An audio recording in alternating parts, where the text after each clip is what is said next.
Bon, en fait, mon cher Antoine, présentement, il est midi, donc bienvenue à tous à cette troisième édition du webinaire ProLong.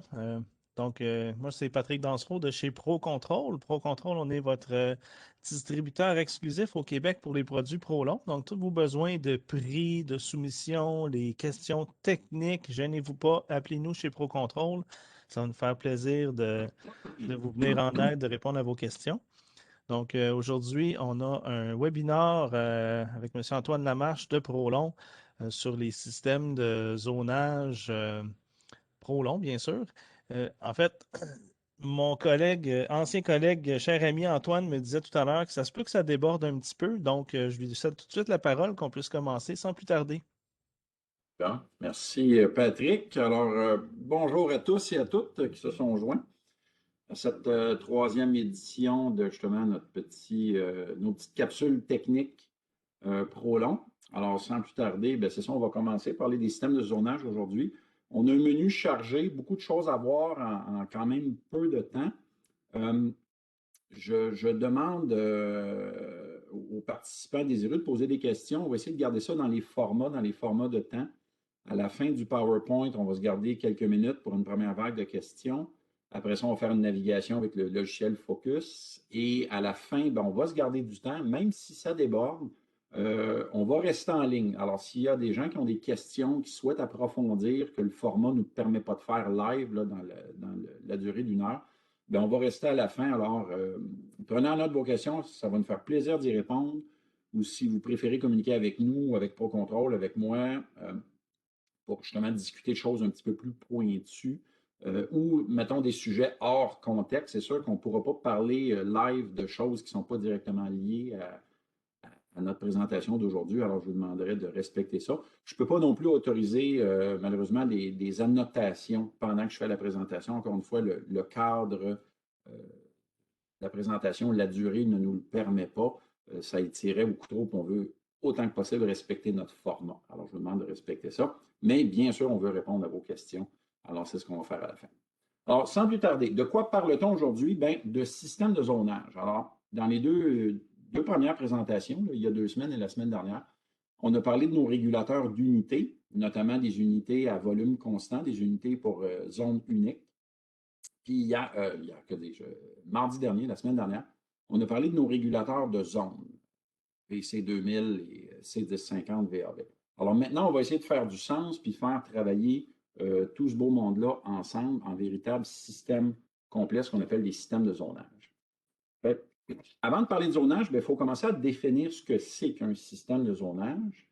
Euh, il y en a essentiellement deux familles et on va voir, c'est pas coulé dans le ciment, il y a des variantes à ça, un peu comme la COVID, il y a des variants. Puis au Québec, on est pas mal fort là-dessus. Mais essentiellement, c'est quoi du zonage? Quand on parle de système de zonage, donc, avoir une unité de traitement d'air centrale qui pourvoit de la climatisation ou du chauffage et distribue ça à travers un réseau de gaines vers des zones, vers des locaux, des pièces, des espaces où on désire apporter du confort et où il y a euh, une boîte à volume d'air variable, un volet donc qui va permettre à cette air-là d'entrer dans la pièce et de chauffer ou de refroidir. Alors essentiellement, le zonage, ben, les deux grandes familles, on va parler de système VVT et de système VAV. Ce sont des acronymes, des fois que les gens confondent, mélangent un petit peu, une question d'interprétation. C'est peut-être ce que les Américains tranchent un peu plus de façon définitive. Nous, c'est plus, peut-être un peu plus vague, alors on va vous expliquer ce que c'est. Essentiellement, le VVT, l'acronyme VVT ou de l'anglais Variable Volume and Temperature, donc volume d'air et température variable. Alors, ce que ça représente le VVT, et c'est très commun ici chez nous, à nos latitudes froides, là, au Québec, au Canada, le VVT, c'est essentiellement un système de zonage où l'unité centrale, le système d'air central, chauffe et refroidit. Alors, il y a un changement saisonnier. L'unité climatise l'été, puis elle va chauffer l'hiver.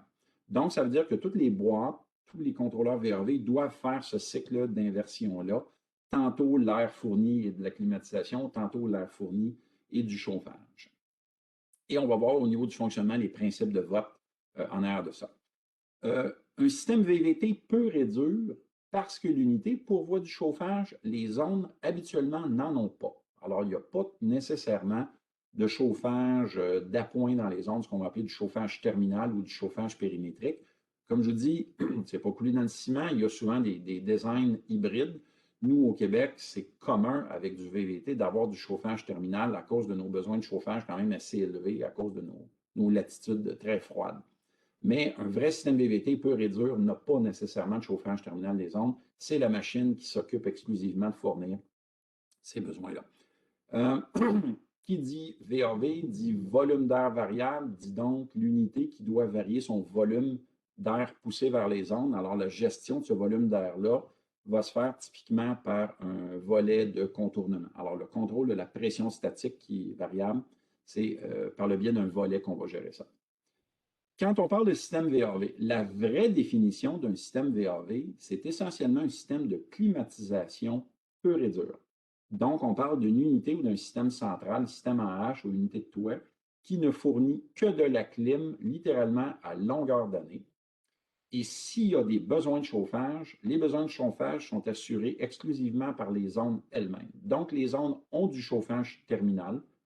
Plus souvent qu'autrement, c'est un serpentin à même la boîte, à la sortie de la boîte pour réchauffer l'air froid. Serpentin électrique, serpentin à eau chaude, selon le marché et les sources d'énergie disponibles. Ça peut être au périmètre aussi dans certains cas. Fait que la machine va climatiser. On va voir des principes en l'air de ça là, dans quelques images, soit à température fixe ou des températures qui peuvent varier, des consignes qui peuvent varier selon les demandes, selon les températures, tout ça. Et habituellement, ce genre de système-là va faire sa gestion de pression par un ventilateur à vitesse variable. Donc, il va y avoir ce qu'on appelle une drive ou un variateur de fréquence qui va moduler le débit de l'air. Pour comprendre les marchés un peu, le VVT est plus commun dans les plus petits bâtiments commerciaux, donc les plus petits systèmes où les besoins de chauffage sont égaux ou même des fois supérieurs aux besoins de refroidissement. C'est pour ça qu'on a besoin d'une unité pour pouvoir un chauffage central. Alors que dans le principe VAV, ça s'adresse habituellement soit à des édifices plus gros, donc des systèmes de zonage plus grands, plus complexes, avec plus de zones. Puis qui dit édifice plus gros veut dire que l'édifice peut perdre un peu de chaleur par son périmètre, mais le cœur même du bâtiment à l'intérieur a besoin littéralement de refroidissement à l'année longue. Alors, c'est pour ça que le type de ce qu'on appelait du VAV, c'est généralement destiné à des systèmes de plus grande capacité. Pour adresser ce marché-là, ce qu'on a développé comme produit, nous, ce sont les régulateurs qu'on appelle les RTU. C'est un de nos premiers régulateurs d'unité, d'ailleurs, qu'on a développé chez Prolon. RTU, qui veut tout simplement dire Rooftop Unit, donc climatiseur de toit. Mais on s'entend que ça s'adresse à plus que juste des bébêtes climatiseurs de toit. Ça peut gérer des systèmes de ventilation intense, qu'on appelle typiquement un système H. Pour les petites applications, on a le C1050 RTU, le C1050 qui est notre nouvelle plateforme améliorée de la série 1000. Puis pour les systèmes évidemment plus complexes, le M2000 est capable de s'attaquer à ça. À ne pas confondre avec ce dont on a parlé il y a 2 semaines, les modèles RTU-S, S pour standalone en anglais ou solitaire, qui sont des régulateurs qui gèrent des unités à peu près identiques, mais qui desservent des espaces uniques. Donc, une zone unique, une pièce ouverte, un grand espace ouvert, avec une sonde murale, tout simplement. Les RTUS ne peuvent pas faire du zonage multiple. Il faut aller vers les régulateurs RTU, qui sont équipés d'un bus de communication fait pour parler à des contrôleurs de zone. Et c'est ce qu'on va voir plus loin dans la présentation. Ceci dit, l'un comme l'autre peuvent s'interchanger, à savoir le programme de l'un peut être interchangé pour le programme de l'autre. Si vous vous ramassez avec un régulateur RTU, c'est finalement une zone unique que vous devez faire, bien, il suffit de changer le programme pour le RTUS et vous avez l'appareil qu'il vous faut. Mais au niveau de l'application, il faut toujours prendre le bon type d'appareil pour les besoins. Alors, en zonage, on parle d'appareils de type RTU. Qu'est-ce que ça dit maintenant au niveau des appareils en soi? Bon, c'est un petit peu une révision de ce qu'on a vu il y a 2 semaines. On a le C1050 RTU, puis on a le M2000 RTU. Ce qui distingue ces deux plateformes-là, essentiellement, c'est le nombre d'entrées-sorties. Puis le fait que le MD2000, dis-je, est équipé d'une horloge intégrée. Donc, il peut faire lui-même sa propre gestion d'horaire occupé-inoccupé pour faire de l'économie d'énergie. Il n'a pas besoin de personne d'autre pour gérer ça, il peut le faire tout seul. Alors, le C1050, on est équipé de 4 entrées, 5 sorties, alors que sur le M2000, c'est 9 entrées et 8 sorties, en plus d'une horloge. Qu'est-ce qu'on fait avec ces entrées et sorties-là? Bien, c'est ce qu'on va voir tout de suite. Le C1050, comme je vous disais, il y a 4 sorties. 5 sorties, dis-je, donc 4 sont des sorties contact, comme des stages en 24 volts, et il y a également une sortie modulante, 0,10 volts. Ça, c'est la plateforme C1050 qui est conçue comme ça. Alors, en séquence RTU, bien, ces 5 sorties-là sont destinées à l'opération du ventilateur, donc une vitesse fixe on-off, l'équivalent de la borne G sur un thermostat classique. On a 2 étapes de refroidissement, on a 2 étapes de chauffage. On dit ici étape ou modulation. Selon qu'on utilise certaines interfaces externes au contrôleur, on peut faire du refroidissement modulant, c'est vrai. Mais tel quel, au niveau des borniers de cet appareil-là, ce sont 2 étapes fixes. Alors, 1 ou 2 étapes de climatisation. Chauffage, bien, on a une étape fixe et on a une modulation. Modulation qui peut devenir aussi une étape. Alors, pensez à des unités 2 stages chauffage au gaz, ça marcherait très bien. Pensez à des unités avec un serpentin électrique modulant équipé d'un SCR. On a la sortie modulante. Modulation qui peut même pulser. Alors, ça peut être autant du triac que du vrai SCR. Évidemment, ce qui est très, très populaire dans le marché québécois. Volume d'air constant, pourquoi? Parce que le C1050 ne peut pas gérer la pression statique. Il n'est pas équipé, il n'y a plus assez d'entrée et de sortie pour gérer ça.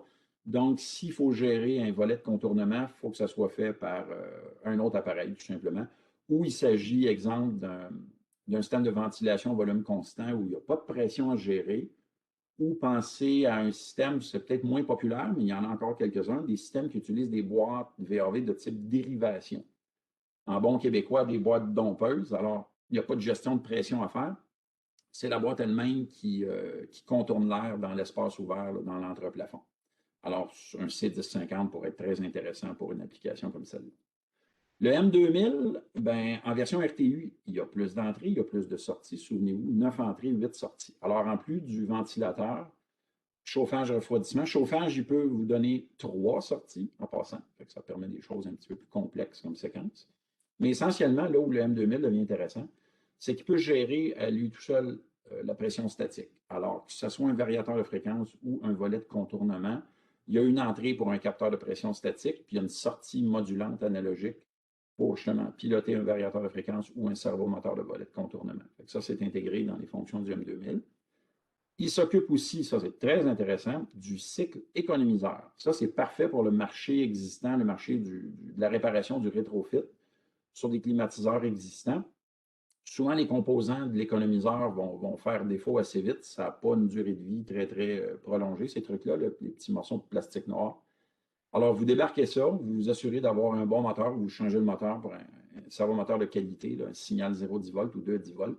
Et le M2000 RTU prend au complet la séquence économiseur sous son aile. Alors, il va faire l'inversion, va faire la modulation, maintien de la température de la consigne dans l'alimentation, dans le mélange. Il s'occupe de tout ça. On peut même lui adjoindre une sonde, un capteur de gaz carbonique, de CO2, là, un capteur de qualité d'air, qui va permettre de moduler l'apport d'air frais minimum du volet. Donc, pourquoi garder un volet ouvert à 10-15 tout l'hiver, ce qui coûte très cher en frais de réchauffage? On va moduler notre apport d'air frais minimum seulement selon le taux de qualité d'air. Alors, si la qualité d'air est jugée bonne, bien, le volet, on le laisse fermer, puis on fait de considérables économies d'énergie de chauffage. Il y a aussi une séquence de déshumidification directe qui est possible avec le M2000 RTU. On peut lui brancher un capteur d'humidité. Puis en fonction de ce qu'on fait avec les autres sorties, bien, on peut en libérer une des sorties, un des stages de chauffage notamment, pour gérer soit un ventilateur d'évacuation, qu'on va souvent adjoindre au fonctionnement d'une unité de toit, ou un fameux, ce qu'on appelle un extracteur mécanique, en bon anglais, un power exhaust. On sait que ça existe sur des unités de plus forte capacité, plus fort tonnage. Un power exhaust, bien, si on gère l'économiseur, on est apte à gérer l'opération, la séquence du power exhaust avec le M2000 RT. On prend vraiment le contrôle complet de l'unité avec cet appareil-là.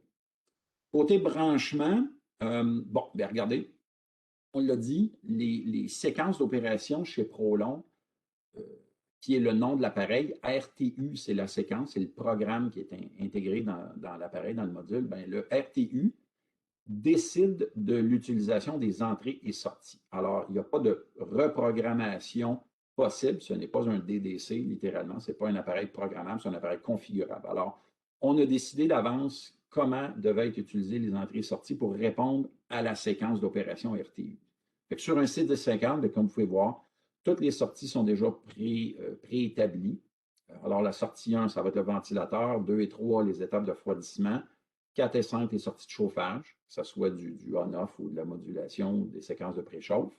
Puis au niveau des entrées, c'est déjà déterminé. Les sondes de température essentielles au fonctionnement d'une unité comme celle-là, donc la sonde de température extérieure, sonde de gaine de retour, sonde de gaine d'alimentation. Et il y a une entrée binaire, donc une entrée faite pour un contact seulement, qui peut être un contact d'une horloge externe, si vous souhaitez faire des séquences d'abaissement avec un C1050.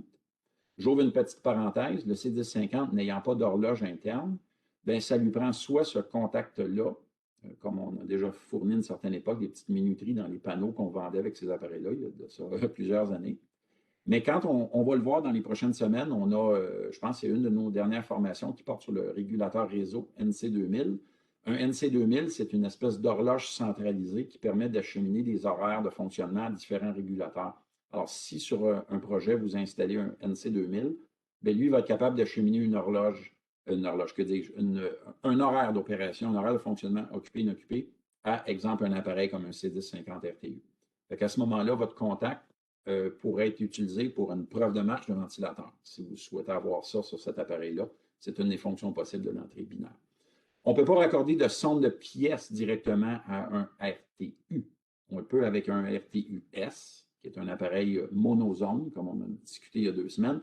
Mais le RTU, on va le voir, c'est sur son boss de communication, son port net, les bandes 18-19, que lui va communiquer avec des régulateurs de zone pour aller lire la demande et décider de chauffer ou climatiser. Alors, c'est ce qu'on va vous expliquer dans un instant. M2000, bien, regardez, c'est la même chose. Le M2000, lui aussi, ses entrées, ses sorties sont dédiées aux séquences d'opération. Donc, vous avez à droite les 9 entrées. Alors, température extérieure, gaine de retour, gaine d'alimentation. L'entrée numéro 4, elle est à multiples choix. Il suffit de choisir ce que vous voulez. Ça peut être une température d'air de mélange. Si vous avez un vrai système en H plutôt qu'une unité de toit, ça peut être intéressant pour l'opération de l'économiseur. Ça peut être un indicateur de filtre sale, un contournement d'horaire ou juste une entrée auxiliaire pour des fins d'affichage d'informations, tout simplement. Entrée 5 et 6, c'est pour une sonde de pièces dite passive. Fait que oui, le RTU, ça va me faire mentir un peu de ce que je vous disais plus tôt. Le RTU, même s'il est conçu pour du zonage multiple, peut encore être contrôlé par une sonde de pièces unique. Sur les entrées 5 et 6, regardez votre température de pièce sur l'entrée 5 et le potentiomètre de consigne sur l'entrée 6. Pourquoi on a fait ça? Dans un but précis, on a souvent vu des projets, puis vous en faites, les entrepreneurs parmi vous à l'écoute, devez faire ça sur une base régulière, des projets dits en base building. Donc, vous avez un mandat pour installer des unités de toit dans un édifice type condo commercial, mais il n'y a pas encore de division d'établi, il n'y a pas encore de locataire choisi. Et vous fournissez des unités avec un bout de gaine d'alimentation puis de retour, puis ça doit fonctionner minimalement pour chauffer, refroidir l'espace. Et quand le locataire signe un bail, ben, il y aura des divisions d'établis, puis les gaines de ventilation seront complétées avec des boîtes VAV éventuellement. Sauf qu'entre-temps, il faut que ça fonctionne, cette patente-là. Alors, vous pouvez installer un régulateur RTU dans un but futur d'en faire un système de zonage complet. Mais en attendant, vous lui raccordez la sonde de pièces Prolon avec bouton de consigne, la moins chère de notre gamme, la sonde PLRS. Alors, il y a 3 fils à brancher avec un commun, puis vous rentrez sur les bandes 5 et 6, et vous avez une lecture d'une température de pièce avec une consigne. Alors, le régulateur RTU se met en marche tout de suite et va répondre aux besoins de cette sonde-là pour satisfaire sa température. C'est aussi simple que ça. Les autres entrées, bien, voyez-vous, preuve de marche pour ventilateur, c'est absolument requis. Il faut confirmer l'opération du ventilateur que ça fonctionne. Sonde de CO2, si vous contrôlez l'économiseur, c'est ici qu'on raccorderait une sonde de qualité d'air. Puis finalement, l'entrée 9, pression statique. Donc, si vous faites la gestion d'un volet de contournement ou d'un variateur de fréquence, bien, votre transmetteur de pression statique va raccorder son signal sur cette borne-là. Si on se pousse à gauche, bien, toutes les sorties, même logique, le C1050, donc la D01 ventilateur, les sorties binaires 2 et 3, ce sont vos étapes de refroidissement. 4 et 5 étapes de chauffage fixe ou autres. Ça peut être aussi, on ne l'a pas écrit ici, le ventilateur d'évacuation Power Exhaust, ce serait la sortie binaire 5. Et les 3 sorties analogiques, il y a 3 sorties modulantes sur le M2000. Bien, la première, c'est pour des fonctions de chauffage ou de réchauffe quand vous avez un chauffage modulant. Votre deuxième sortie, c'est l'économiseur. Et la troisième, c'est pour la gestion de la pression. Donc, ça peut être soit un servomoteur sur votre volet de contournement ou le signal d'entrée de votre variateur de fréquence pour moduler la vitesse de votre ventilateur d'unité. C'est comme ça qu'on va brancher ça. Court rappel des régulateurs de zone. Bon, on les a vus la semaine dernière. Au niveau des régulateurs de zone, qu'est-ce qu'on a? Bien, la famille VC2000. Alors, il y a 2 modèles. Le VC2000 de base, encore une fois, c'est surtout dans les systèmes VVT qu'on va le retrouver. C'est notre plus populaire. Parce que dans les VVT, habituellement, on ne fait pas de lecture du débit d'air qui est livré dans la zone. Alors, le servomoteur de volet va tout simplement moduler sa position selon le degré de demande exprimé par la zone. Alors, plus la demande est forte pour refroidir, plus le volet va ouvrir grand, puis on laisse l'air rentrer dans la pièce. On ne sait pas trop la quantité exacte d'air. Il y a un balancement qui est fait habituellement, mais on ne mesure pas avec précision ce débit d'air-là. S'il y a des fluctuations de la pression statique dans le système en amont, ben, il y a plus d'air ou moins d'air qui va sortir de cette boîte-là. C'est pour ça qu'en anglais, on appelle ça pressure dependent. Donc, la livraison exacte du débit d'air dépend en fait des changements de pression du système en amont. Le VC2000PI, lui, on le retrouve plutôt dans les systèmes de plus grande envergure, dans les vrais systèmes VAV. Lui, on l'appelle pressure independent, donc indépendant des variations, des changements de pression statique en amont du système. Pourquoi? Parce que lui, il y a un capteur de débit d'air électronique. Alors ça se raccorde sur des boîtes VAV qui ont une espèce de croix de mesure ou un tube pitot dans l'entrée de la boîte, dans le collet d'entrée, puis vous allez avoir 2 petits tuyaux de plastique noir qui vont sortir de là, et vous branchez ça sur les 2 ports de pression, le HL, le High and Low, sur le régulateur VC2000PI. Fait que lui, il va vraiment faire une lecture du débit d'air qui passe en continu dans l'ouverture de la boîte et va moduler pour livrer un débit minimum puis un débit maximum qu'il ne dépasse pas. Et si la pression change en amont, ben lui, il s'en fout. Il va réajuster la position du volet pour livrer exactement toujours le bon débit d'air, peu importe. Alors, c'est beaucoup plus performant. C'est plus cher, mais c'est plus performant comme fonctionnement, comme opération. Vous allez avoir exactement la même chose dans le C1050. Pourquoi on offre ces modèles-là?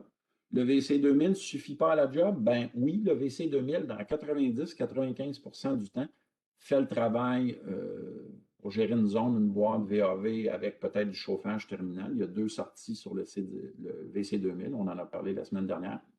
Le C1050, c'est pour les 5 à 10% des cas où justement le VC2000 n'arriverait pas à faire le travail. Pourquoi?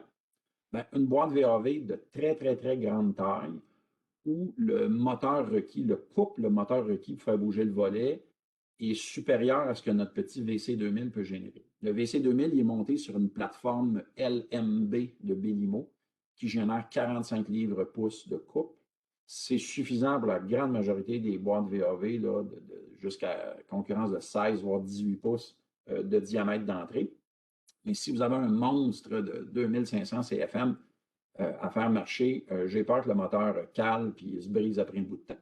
Le C1050, lui, n'a pas de moteur. C'est à vous à choisir le moteur ou réutiliser un moteur existant. Encore une fois, pour le marché de la réparation du rétrofit, ça pourrait être une belle plateforme.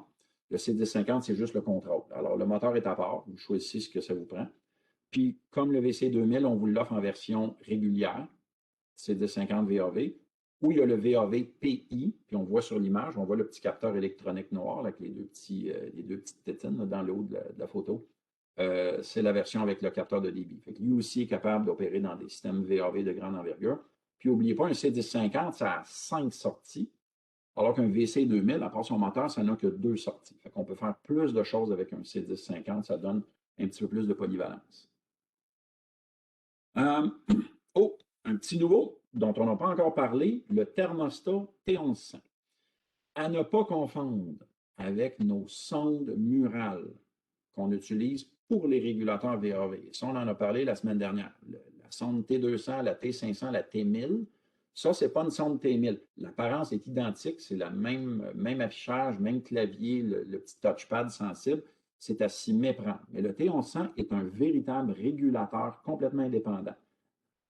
Pardon. C'est un thermostat équipé de 2 sorties configurables. Il y a une sortie contact, 24 volts, puis il y a une sortie modulante 0,10. On peut faire des applications de chauffage, de refroidissement. Pensez à des zones où il n'y a pas de volet, où l'apport en air est constant. Il y en a, j'ai vu ça souvent dans des cliniques médicales, dans les CLSC, d'autres endroits où ça prend une ventilation qui vire tout le temps. Fait que le T1100 serait absolument idéal, pour exemple, contrôler un serpentin de réchauffe terminal pour une plainte au meuble, contrôler un plancher radiant, contrôler un aérotherme de chauffage au gaz dans un entrepôt, contrôler un rideau d'air dans un vestibule d'entrée d'un commerce, d'une banque, d'une caisse populaire, d'une pharmacie, n'importe quoi. Bref, des petites applications simples de chauffage ou refroidissement où il n'y a pas de gestion de volet à faire. Le T1100 n'est pas apte à contrôler un volet. Par contre, le T1100, c'est comme je dis, c'est un régulateur qui peut communiquer en réseau, qui peut donc transmettre des demandes et ces demandes-là vont être perçues et gérées par le contrôleur maître. Fait que c'est à juste titre un régulateur de zone aussi, le T1100, qu'on va souvent trouver en combinaison avec des régulateurs VAV dans différents projets. Parlons connexion. Ben, quand on parle de contrôleur de zone, ben, les zones doivent être accordées sur un réseau communiquant vers le régulateur RTU. Et il y a une logique, parce que nous, on utilise un protocole de communication qui s'appelle Modbus, qui est un protocole connu, reconnu depuis très longtemps. Et en Modbus, il y a une logique très simple et implacable, c'est une logique maître-esclave.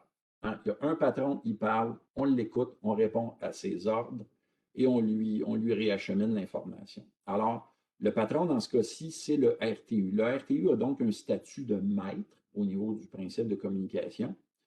Et il y a un port de communication maître où il faut brancher les appareils qui sont ses esclaves, qui sont les régulateurs de zone. On ne peut pas se tromper, c'est le port qu'on appelle le net, le bus de communication net, qui se situe en bas à droite sur le régulateur M2000. Et on va déployer un bus de communication. Ça prend du fil de com préalablement, fil à thermostat à proscrire. Ça prend vraiment du fil de communication pour des réseaux de type RS485. Généralement, c'est un fil de faible calibre, un calibre 22, calibre 24, avec un blindage magnétique, ce qu'on appelle un shield. Puis le shield, il doit être mis à la masse auprès du contrôleur pour éviter des problèmes d'interférence. Bon, si on parlera de ça dans une autre occasion, s'il y a des gens qui ont des questions techniques sur le type de fil, les installations, ces détails-là, on pourra en parler à la fin de la présentation. Alors, c'est comme ça qu'on déploierait un bus de communication vers différents régulateurs de zone. Là, on en illustre 3, mais on pourrait en mettre pas mal plus que ça. L'adresse maximale, souvenez-vous, chez Prolon, c'est 127. Vous pourriez avoir littéralement un régulateur d'unité et 126 zones pour avoir un système complet. Je ne pense pas qu'on se rende aussi loin que ça, mais ce serait techniquement possible. Ça, c'est quelque chose qu'on va revoir, cette image-là, dans notre prochaine présentation sur le régulateur réseau, là, dans 2-3 semaines. Ça, c'est l'autre circuit de communication, donc au-dessus en termes de hiérarchie, où on a le contrôleur réseau, le fameux NC2000, qui, lui, est hiérarchiquement au-dessus des contrôleurs RTU. Fait que voyez-vous, le bus de communication qu'on voit déployé ici se raccorde sur le circuit interface, le bus INT, de chacun des 3 contrôleurs M2000. Ça serait un exemple d'un projet où vous auriez 3 unités de toit, 3 climatiseurs. Chaque climatiseur a, exemple, son réseau de contrôleurs de zone indépendants, mais vos 3 régulateurs de climatiseurs sont liés ensemble et sont eux-mêmes sous l'autorité d'un contrôleur réseau Prolon. Et à travers le contrôleur réseau Prolon, le NC, vous voyez tout l'ensemble de votre système quand vous naviguez avec le logiciel. Alors, c'est comme ça qu'on branche ce type de système-là pour un design comme ça. OK. Toujours dans les communications, un rappel très rapide des principes de branchement. Le circuit de communication entre le maître et ses esclaves, c'est une guirlande. C'est ce qu'on appelle en anglais un daisy chain. Ce n'est pas une boucle qui se ferme, puis il ne faut pas avoir un branchement en étoile comme en moyeu. Alors, c'est vraiment, on part du A au B, du B au C, du C au D, on s'en va un à la suite de l'autre. Et chaque appareil doit avoir une adresse de communication distincte. Alors, ça, c'est la façon recommandée de faire les choses. Est-ce qu'on pourrait le faire comme ça? Je pose la question. Voyez-vous, notre contrôleur réseau aurait 4 branchements vers différentes zones, comme un branchement en étoile. La réponse est non. Ça ne fonctionnera pas bien ou ça ne fonctionnera tout simplement pas si on fait un branchement de cette façon-là. Il faut vraiment respecter l'architecture en guirlande. Puis la guirlande, quand elle se termine au dernier contrôleur, sur l'image de haut, contrôleur numéro 5, ben, le fil, il s'arrête là. Il ne continue pas nulle part ailleurs, puis il ne va pas rechercher d'autres éléments d'un autre système. Le bout de fil se coupe là, on met une résistance de fin de ligne, on active le petit cavalier de fin de ligne sur le régulateur, puis ça se termine comme ça. Maintenant, est-ce qu'il faut absolument avoir des adresses en ordre spécifique? La réponse est non. Est-ce que le régulateur maître, donc le régulateur d'unité, doit absolument être à une extrémité de la guirlande? La réponse est non. Il peut être n'importe où. Il peut être en plein milieu du réseau, la communication va marcher de façon parfaite. La seule chose à respecter, c'est le principe de la guirlande. Et l'autre principe à respecter, c'est qu'on ne doit pas avoir 2 fois la même adresse. Alors, c'est le cas ici, 12, 21, 3, 46, 52, ça va marcher parfaitement. Ça a juste un peu l'air fou quand on navigue avec le logiciel parce qu'on va penser qu'il nous manque des éléments, donc c'est plus logique, ça. ProControl font un excellent travail de planification et de préparation des appareils ProLong avant de vous les livrer parce qu'ils vont eux-mêmes créer pour vous les séquences d'adresses des régulateurs de zone. C'est des séquences de nombres qui se suivent. Il n'y a pas de trou, donc c'est très facile quand vient le temps de faire un dépannage de système. Or, comme je viens de l'expliquer, si accidentellement vous aviez des adresses dupliquées qui se doubleraient sur un projet, vous allez manifestement avoir des problèmes de communication. Surtout quand vous allez naviguer avec le logiciel, vous allez poser des questions, il y a 2 contrôleurs qui vont essayer de répondre à la même adresse. Ça va être un vrai cauchemar. Il faut éviter ce genre de situation-là et régler le plus vite possible avant de compléter la mise en marche d'un système. OK. Parlons des séquences, je vois le temps qui file. Séquence VVT. Comment ça marche du VVT? C'est surtout ce qu'on fait ici, nous, dans les plus petits systèmes commerciaux où il faut chauffer, climatiser. Bien, chaque zone, premièrement, calcule sa demande. Alors, chaque thermostat ou chaque régulateur de zone, que ce soit un VC2000, un C1050 VAV, un T1100, a son propre point de consigne complètement indépendant des autres, puis mesure sa température de pièce. Alors, c'est toujours l'analyse température versus consigne. Et selon qu'on s'éloigne de la consigne demandée, ben, oups, on va commencer à bâtir une demande. Cette demande-là a un effet sur les sorties même du contrôleur de zone, va avoir un effet sur la position du volet. Plus la demande est grande, plus le volet cherche à ouvrir grand, ainsi de suite. Mais cette même demande-là, elle est envoyée sur le réseau. Elle est publiée sur le réseau à l'intention du contrôleur maître. En fait, c'est le contrôleur maître qui questionne chacune des zones. Toi, qu'est-ce que tu veux? Comme le serveur ou la serveuse au restaurant qui vient vous servir et dit OK, qu'est-ce que vous voulez manger? Elle prend des notes, puis elle part vers la cuisine, faire préparer vos repas, c'est la même chose ici. Alors, chaque régulateur de zone auquel on donne un poids de vote, on va en parler plus tard, dès qu'on a un poids de vote, on a le droit d'émettre son vote, d'émettre sa demande, et ces demandes-là sont compilées par notre contrôleur maître. Donc, au niveau de l'unité, c'est ça. On reçoit toutes ces demandes-là qui ont été transmises par les zones et on les analyse. Et on les analyse au moyen d'un instrument qu'on appelle les fonctions mathématiques, les fameuses fonctions maths. Et ça, on va en parler en détail. Et ce sont les fonctions maths qui décident comment on traite les demandes qui viennent des zones. Alors, on va recevoir des demandes de refroidissement, on va recevoir des demandes de chauffage, puis il y en a qui n'auront aucune demande, qui vont être satisfaites. Alors, comment est-ce qu'on traite ça? Est-ce qu'on chauffe en premier? Est-ce qu'on refroidit en premier? Ni un ni l'autre. Selon quel principe on va prendre une décision tranchée? Parce que c'est sûr, on va avoir des conflits à un moment donné. Il y en a qui vont vouloir une affaire, il y en a qui vont vouloir d'autres choses. C'est ce qu'on va voir dans les fonctions mathématiques. C'est comme ça que ça marche un VVT. C'est un système qui fonctionne à la demande. C'est le principe à la demande. Les types de fonctions maths, il y a plusieurs stratégies. Puis ça, on va le voir. Je passe rapidement, j'aime mieux vous le montrer live dans le logiciel. On offre 5 fonctions mathématiques différentes. Des fonctions de moyenne ou des fonctions de maximum. Puis le choix est difficile à trancher, c'est pas noir ou blanc, ça dépend d'un paquet de facteurs, notamment la taille de votre système de zonage. C'est quoi la grosseur de l'unité, combien de zones vous devez desservir, c'est quoi l'orientation du bâtiment, etc. Il y a beaucoup de facteurs avant de décider de la meilleure stratégie à adopter. Ce que je vous dirais, c'est une règle du pouce, on s'entend un petit peu grossière, mais à date, l'expérience, puis quand même, ça fait pas mal d'années qu'on vend ces produits-là, l'expérience qui se dégage de tout ça, c'est que généralement, les tout petits systèmes de zonage, là, des 3-4 zones, on va souvent remarquer que la meilleure option, même si ça semble un petit peu contre-intuitif, ça va être d'utiliser des fonctions dites maximales. Donc, on ne fait pas de moyenne. Le premier qui demande quelque chose, ben, c'est dans ce mode-là qu'on s'en va. Alors, les fonctions mathématiques, on va utiliser des fonctions de maximum refroidissement ou maximum chauffage, les deux ou une combinaison. Quand on parle de systèmes plus considérables, 4-5 zones en montant, le maximum, ça commence à être peut-être plus compliqué ou moins efficace. On va plutôt favoriser ce qu'on appelle le principe des moyennes. C'est qu'on lie toutes les demandes en moyenne pondérée, exemple. Ça, c'est ce qu'on faisait souvent au début. Le premier choix, la première stratégie, la moyenne pondérée. La moyenne pondérée absolue, elle va mélanger littéralement dans le même chapeau les demandes de chauffage et de refroidissement, tout ensemble. Alors, si bien que si elles sont égales des deux bords, bien, les deux vont se canceller entre elles. Hein? Plus 30 moins 30 égale 0. Alors, finalement, on ne fait rien. Ce qu'on aime mieux faire, c'est faire des analyses moyennes, mais séparer les demandes de chauffage, séparer les demandes de refroidissement et appliquer ça. Puis après ça, bien, il va y avoir un vote de priorité. On va le voir avec le logiciel, ça va être un petit peu plus facile à comprendre. Ça, c'est les fameuses fonctions mathématiques. Quand on est en véritable VAV, il n'y a pas d'analyse de demande en VAV. Pourquoi? Parce que le but d'un VAV, c'est de fournir en tout temps de la climatisation. Souvenez-vous, un principe VAV, c'est qu'on climatise en permanence parce qu'on est dans un gros système, un plus gros bâtiment, où il y a toujours une charge en climatisation. Le cœur interne du bâtiment, il y a de la chaleur qu'il faut éliminer. Fait qu'il faut littéralement climatiser tout le temps. Pas toujours climatiser dans le fond.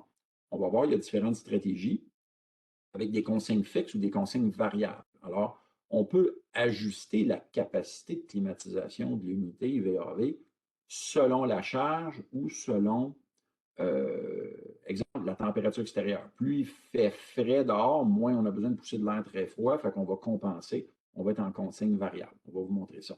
Mais il n'y a pas de demandes qui sont lues par les ondes. En fait, oui, on peut avoir une subtile influence des demandes de zone, mais ce n'est pas les demandes de zone qui font qu'on part ou qu'on arrête la climatisation. La clim, elle roule à peu près tout le temps, à part peut-être une séquence de réchauffe matinale qui existe, qu'on peut activer, donner juste un petit coup de chaleur tôt le matin si la nuit était froide, pour remonter les températures, les mettre égales. Puis après ça, on part en clim, puis ça roule en clim toute la journée. Donc, il n'y a aucune fonction mathématique utilisée en VAV. On va vous montrer ça. Y a-t-il d'autres choses qu'on peut faire avec ces appareils-là? Des séquences communes aux deux principes VAV et VVT? Absolument. Puis je vais vous les montrer avec le logiciel. Il existe un principe de réchauffe matinal des ondes. En fait, c'est une stratégie d'économie d'énergie. Si votre unité, que ce soit un principe VAV ou VVT, vous faites de la réchauffe matinale, donc le matin, après une nuit fraîche ou froide, l'unité part en chauffage.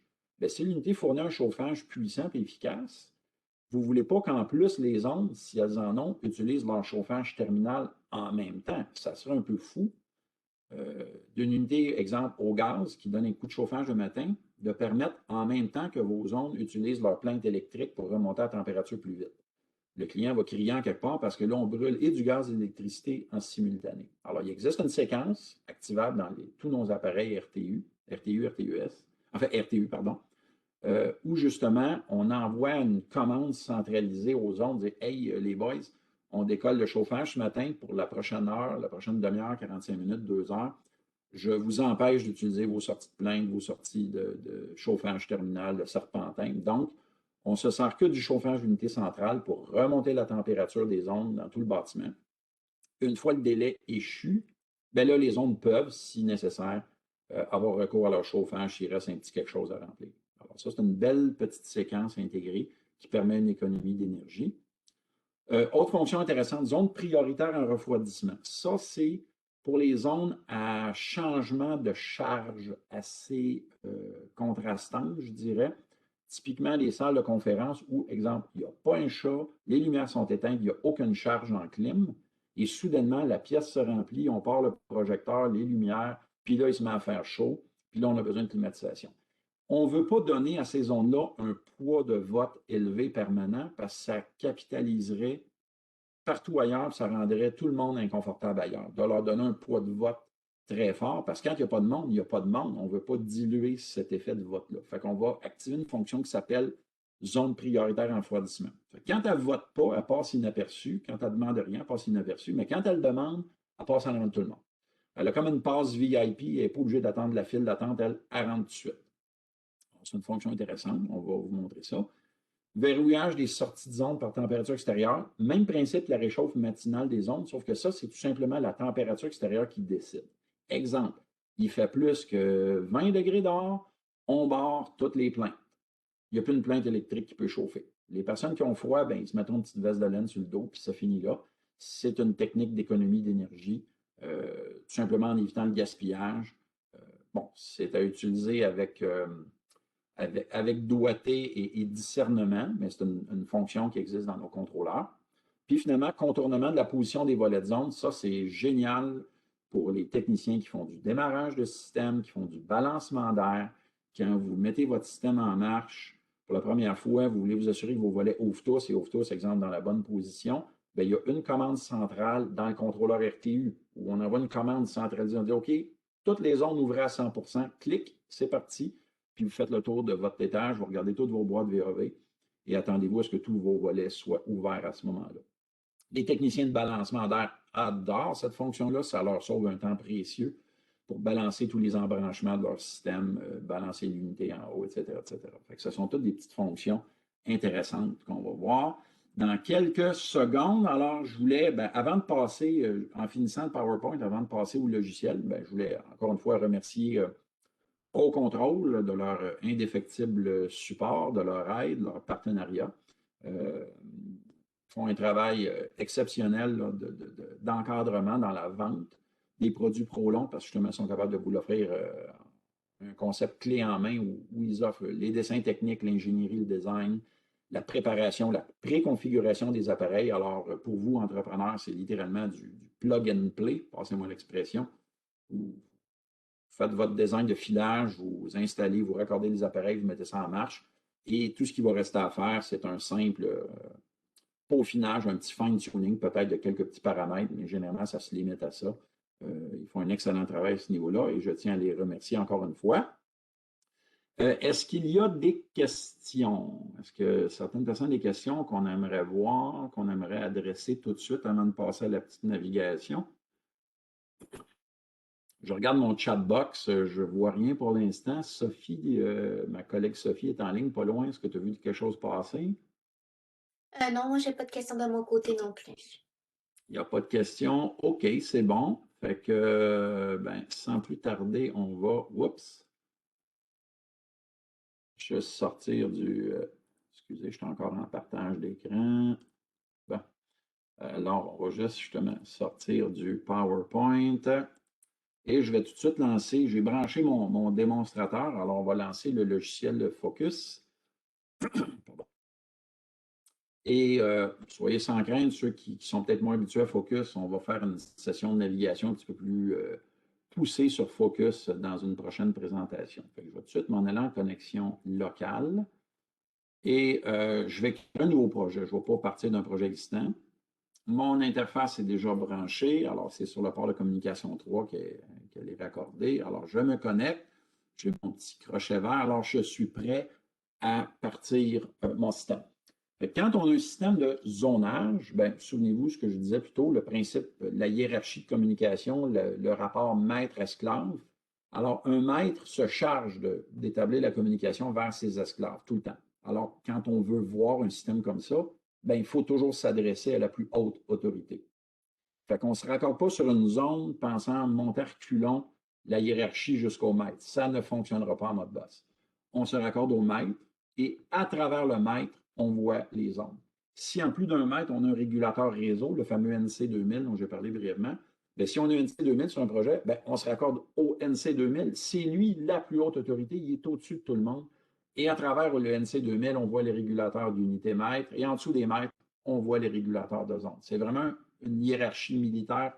On s'adresse tout le temps à la plus haute autorité.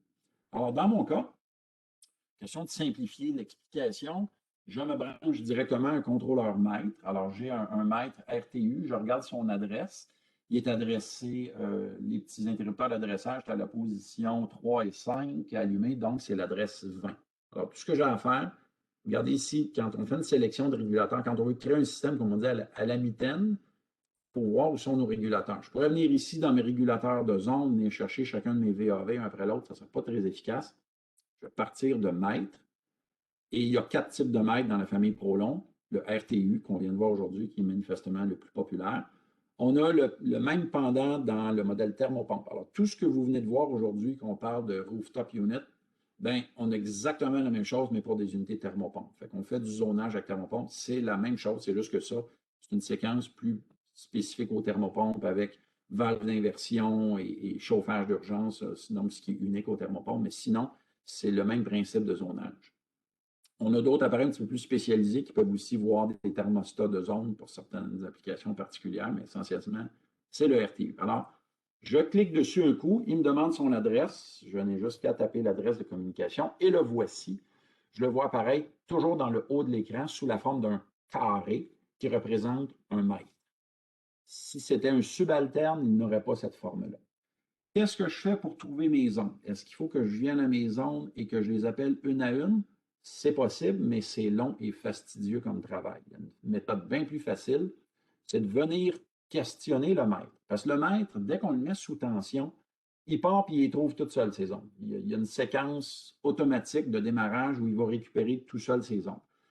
Mais il ne le fera pas pour le logiciel Focus. Fait que je vais juste lui redemander poliment de refaire le même exercice qu'il fait de lui-même. Alors, je pointe mon curseur de souris sur l'icône du maître et j'appuie avec mon bouton droit de souris. Ça fait apparaître un petit sous-menu. Il y a quelques choix. Je peux rentrer dedans, le configurer, le renommer, je peux l'effacer ou je peux récupérer la liste. Et c'est ça la fameuse fonction. Alors, je lui demande de faire un scanning littéralement de son sous-réseau, voir si du monde s'y trouve. Et comme de fait, je vois 3 régulateurs apparaître à l'écran.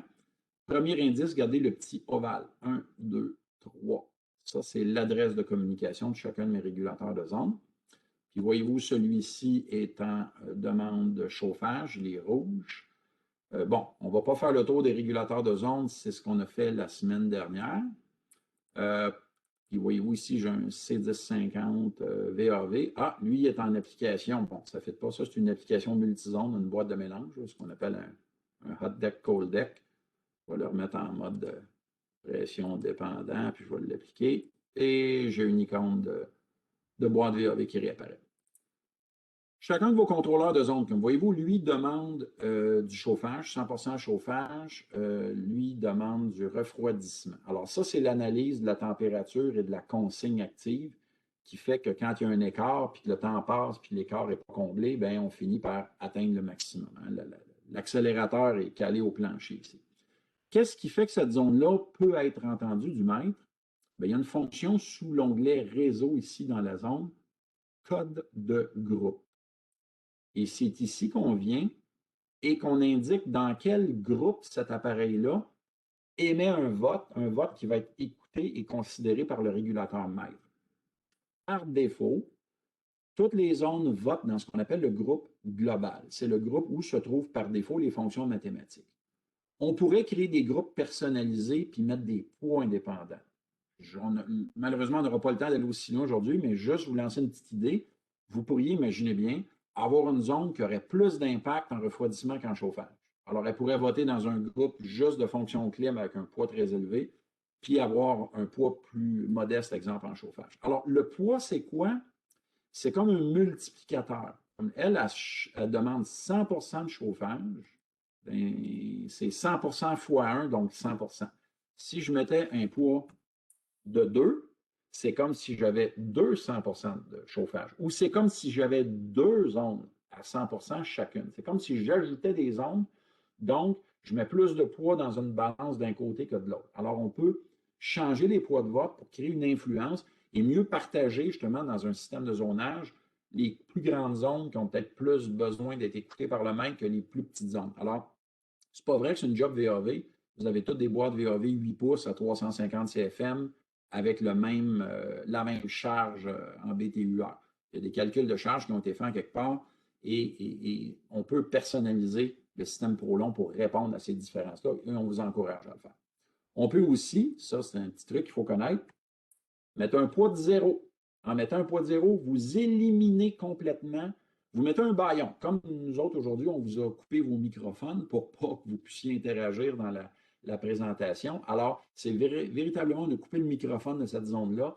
Elle ne peut pas émettre de vote, donc le maître va complètement l'ignorer. Dans certaines stratégies, on peut avoir certains appareils raccordés sur un réseau, mais on ne veut pas qu'ils nous influencent, on va mettre un poids de zéro. Alors, par défaut, le poids est de 1.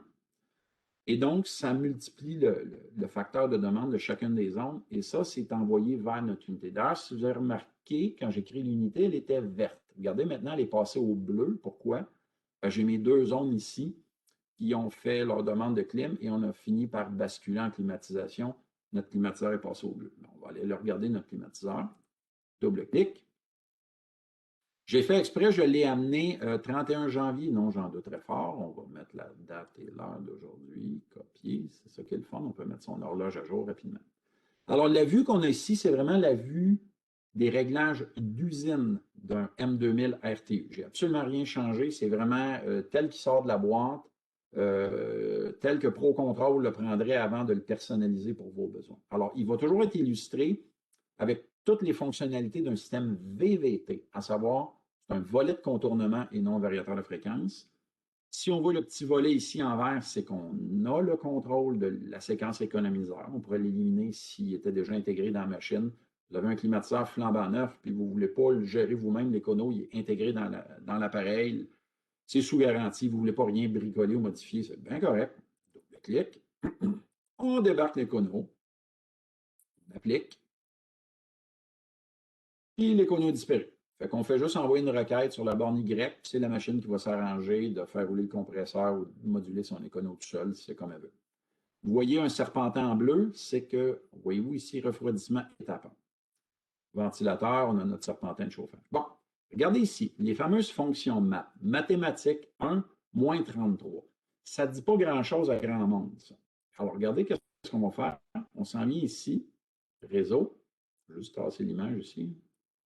Alors, je m'en viens dans les fonctions réseau et c'est là que se trouvent justement les fameuses fonctions mathématiques. Alors, on clique sur Math et c'est ça qui pilote le fonctionnement chauffage-refroidissement de notre appareil. Voyez-vous, groupe global, c'est le groupe dans lequel les ondes se trouvent par défaut, et on est en fonction moyenne pondérée. Ça veut dire que les votes de chauffage et les votes de refroidissement sont tous mélangés ensemble dans le même panier et ça donne le 33 % qui est ici. Alors, ce qu'on préfère faire dans le cas d'un système, mettons qu'on aurait plus de... Malheureusement, je suis obligé de refuser la demande de notation. Gardez votre question pour la fin, s'il vous plaît. Regardez ce qu'on va faire. La moyenne pondérée, on va la changer pour la mettre une moyenne toujours, mais on va seulement faire l'interprétation des demandes de refroidissement sur Mat 1, puis on va faire l'inverse équivalent sur Mat 2, la moyenne pondérée de chauffage. Il faut toujours faire appliquer, n'est-ce pas, pour s'assurer que la commande est envoyée au régulateur.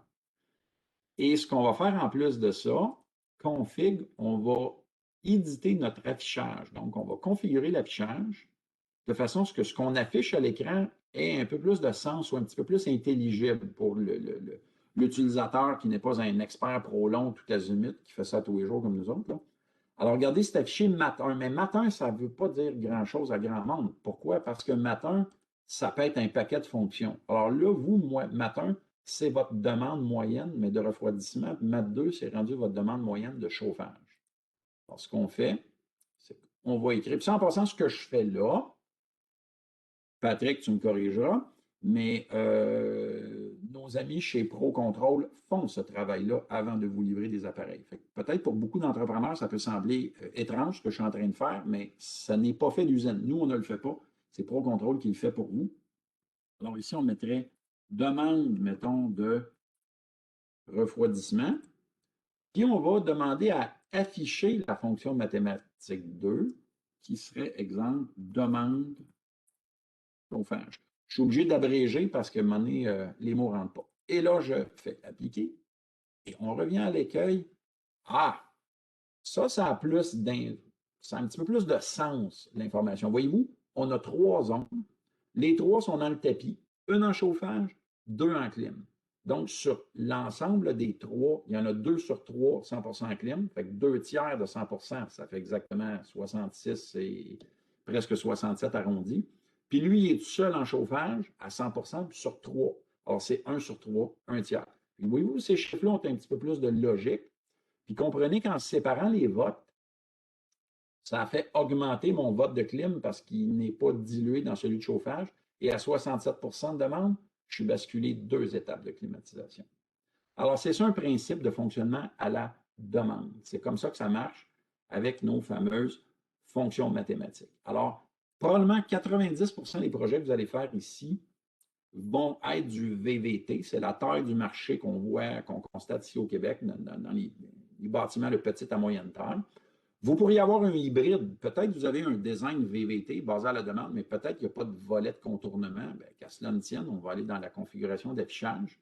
Puis le moyen de contrôle de pression, au lieu d'être un volet, bien, ça va devenir un variateur de fréquence. On sait que c'est de plus en plus populaire. Le prix des variateurs de fréquence est de plus en plus abordable.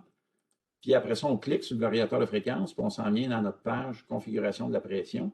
C'est ici où on vient ajuster le point de consigne de pression statique qu'on désire maintenir dans la gaine centrale, qu'on vient choisir pardon, le signal en pression émis par la sonde de pression statique que vous utilisez, que ce soit la sonde fournie par Prolon ou par un autre fournisseur. Vous avez différentes plages de signaux que vous pouvez choisir. Puis finalement, bon, on va le mettre en action inverse. Pour une drive, ça va mieux. Les plages de signaux minimum, maximum, vous pouvez donc émettre une tension minimale de votre drive, maintenir le minimum Hertz directement à partir d'ici ou mettre un plafond, éviter que ça monte trop élevé. Fait qu'au lieu d'être obligé de monter au toit, bricoler la drive à chaque fois, vous pouvez déterminer un minimum, maximum directement même le logiciel ici. Ça, c'est pas mal intéressant. Fait que voyez-vous ici, il lit pression zéro, fait qu'il est dans le tapis 10 volts pour accélérer. C'est sûr, il n'y a pas de sonde raccordée. C'est un démonstrateur à côté de moi. Fait que ça explique simplement ici, donc, le principe d'opération en VVT. Si on allait en VAV cette fois-ci, vrai VAV, bien regardez, on double-clique ici. On s'en vient donc dans la page de configuration du refroidissement. Regardez, bon, refroidissement mécanique, 2 étapes, OK, 2 stages. Régulation selon demande. Soyez très attentifs. Ça, c'est toujours comme ça par défaut. C'est comme ça qu'on livre nos appareils.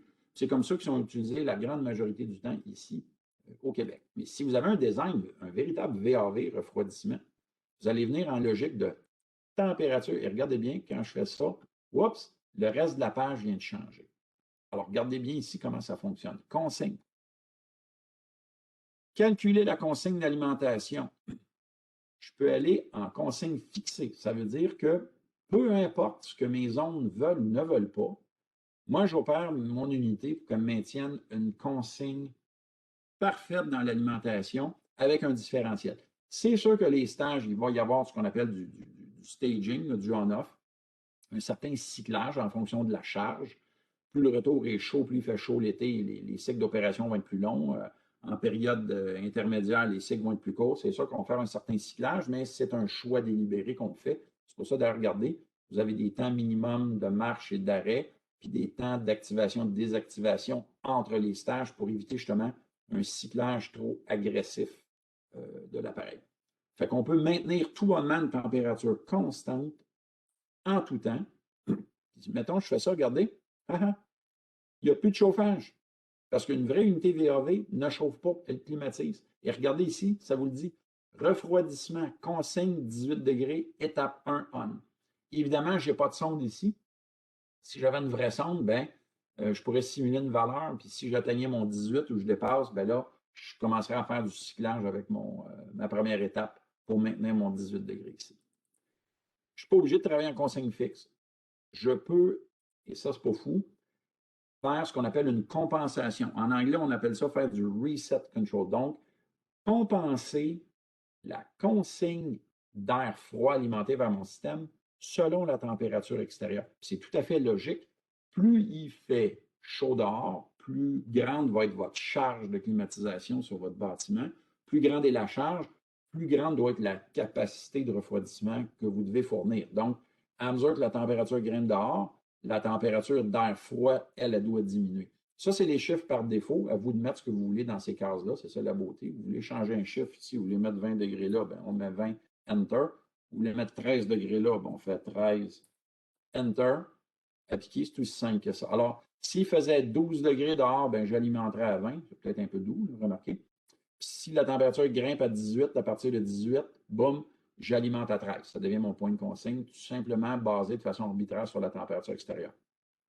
On peut aussi, beaucoup de gens aiment ça, prendre la sonde de gaine de retour pour faire le même effet de compensation. Et finalement, ça peut être aussi basé sur la demande des ondes. OK, c'est quoi le bug? Je disais tout à l'heure, ça ne marche pas à la demande, ce système-là. Ben, oui et non. Le vrai système VVT à la demande, c'est vraiment le point de départ d'arrêt des compresseurs et du chauffage qui sont drivés par la demande en lien direct. Tandis qu'ici, ce n'est pas une demande en lien direct. On essaie de maintenir une consigne d'alimentation tout le temps. C'est ça qui drive le chaud en climatisation. Mais cette consigne-là est elle-même influencée par ce qui vient de mes ondes. Puis on le sait, tout à l'heure, on l'a vu, ma mathématique 1, c'est quoi? C'est ma demande de refroidissement. Alors, je pourrais dire, ben, regardez, si ma demande est à 20 bon, je vais maintenir, exemple, 18 degrés dans mon alimentation. Par contre, si ma demande de clim augmente à, je ne sais pas moi, 70 ou plus, ben là, tu me maintiens ça à 13, puis on ne descend pas plus bas. Fait que ça, c'est vraiment comme le plancher de la température de consigne d'alimentation la plus basse qu'on souhaiterait avoir. Fait que ça, c'est l'exemple d'une application de vrai VAV strictement basée sur la gestion par température d'alimentation qui, encore une fois, peut être une consigne fixe ou peut être influencée en logique de compensation par la demande des ondes, température extérieure ou température de retour. Puis comme vous pouvez voir, on vient de perdre notre chauffage. Bon, encore une fois, un vrai VAV n'est pas supposé chauffer, l'unité n'est pas supposée chauffer. Le chauffage est exclusivement dans les ondes. C'est le genre de design qu'on voit, comme je vous disais dès le début, dans les édifices de plus grande envergure où il y a plus de charge de clim que de chauffage.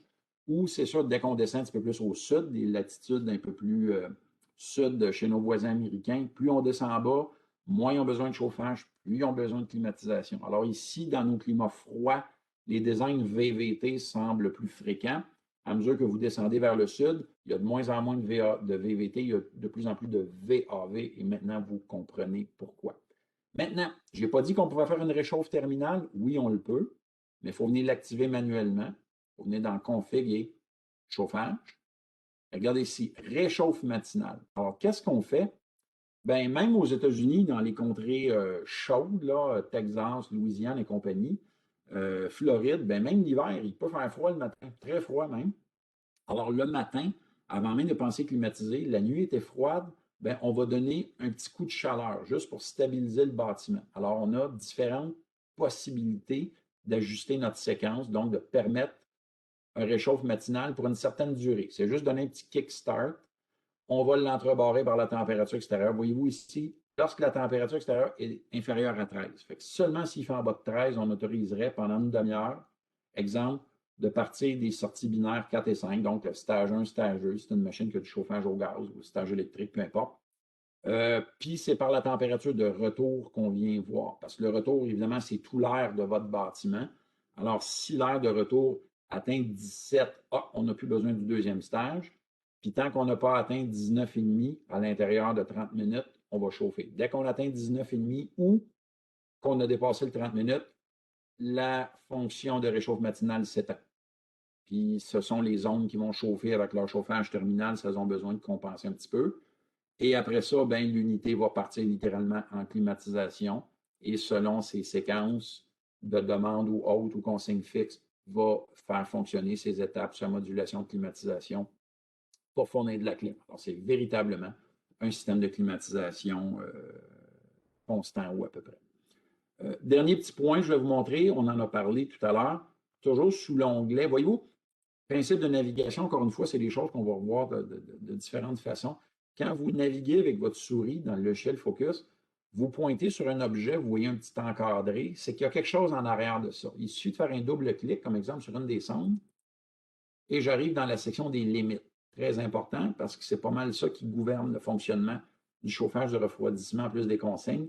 Si vous frappez une des limites, bien, vous allez être barré, vous ne comprenez pas pourquoi que ça ne marche pas ou que ça ne marche plus. venez voir vos limites, il y a quelque chose qui a déclenché en quelque part.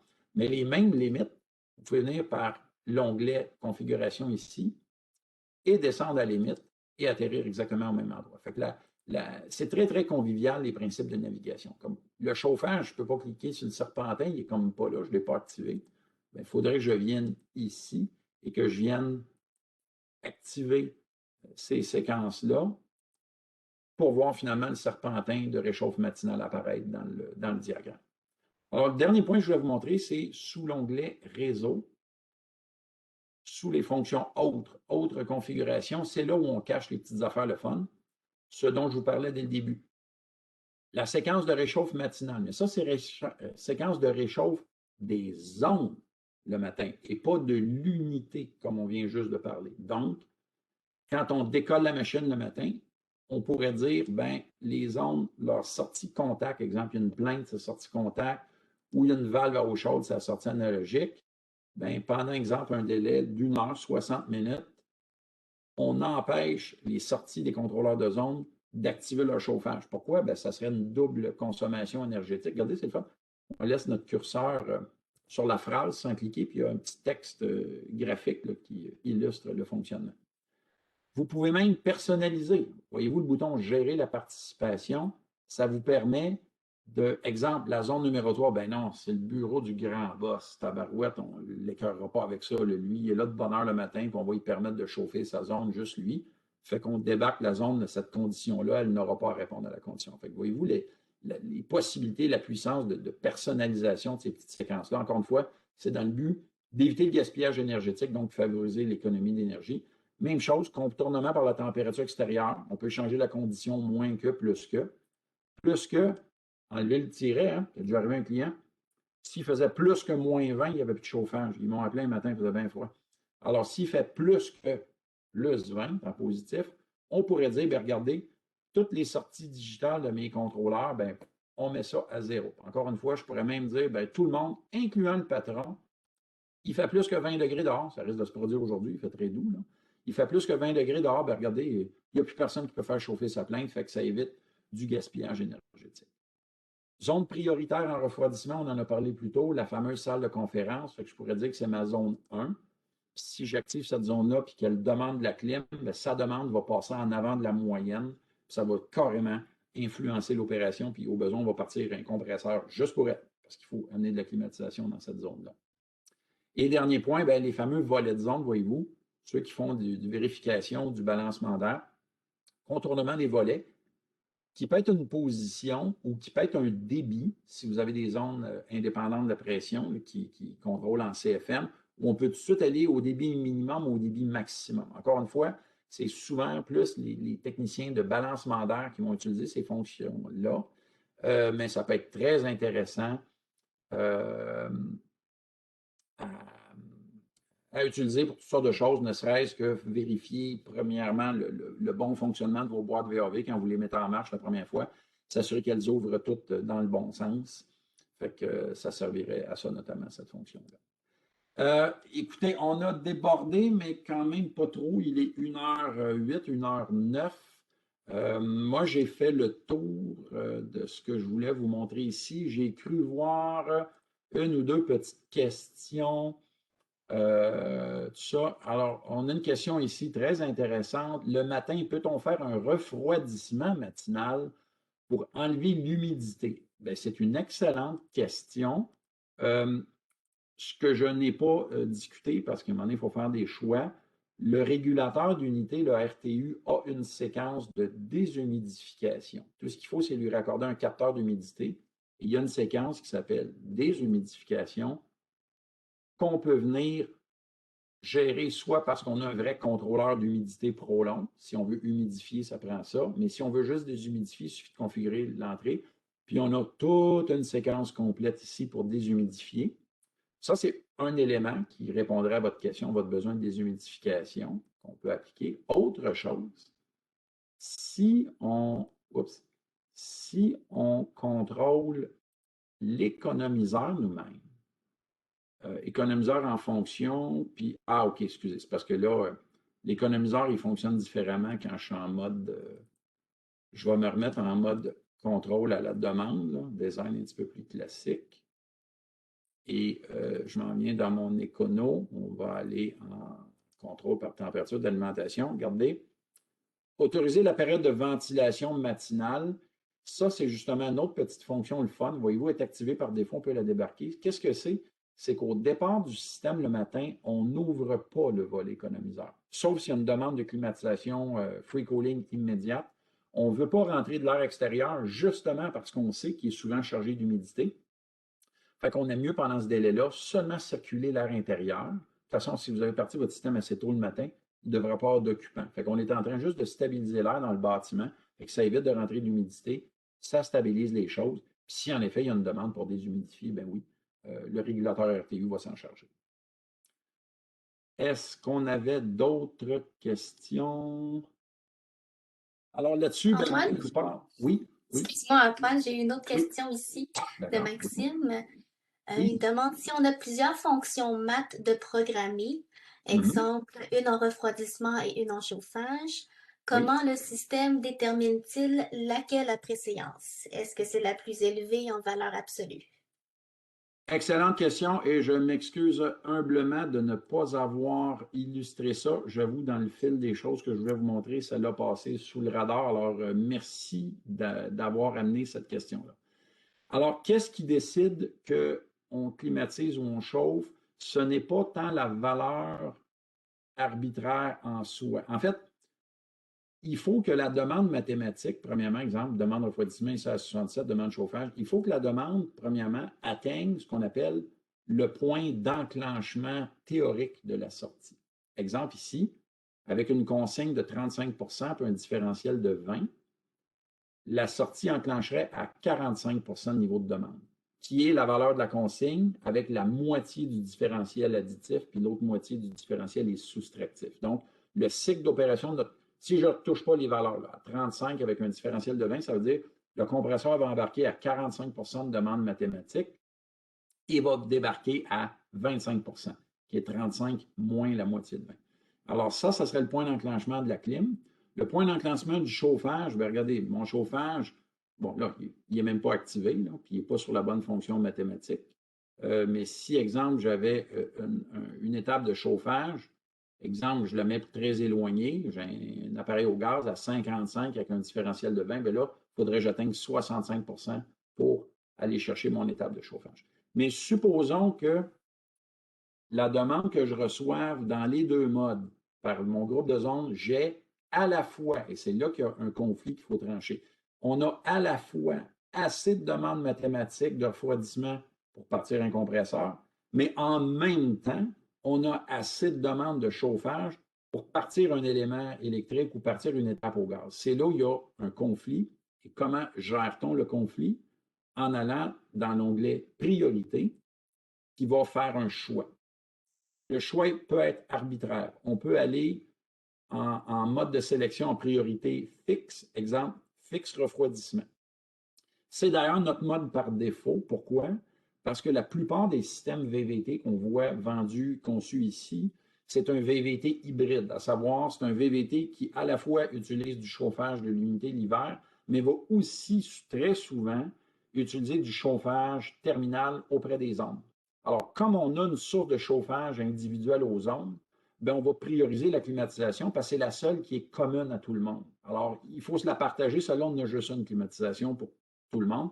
Alors, s'il y a un conflit entre chauffage et clim, on va favoriser la climatisation. Donc, ce que ça veut dire, c'est que si la demande chauffage en plein été est assez forte pour partir le chauffage, puis que les températures, les limites le permettent, on va chauffer. Puis si on veut refroidir en plein hiver, on va refroidir aussi. Il n'y a aucun problème à accéder à la demande qui est exprimée la plus forte.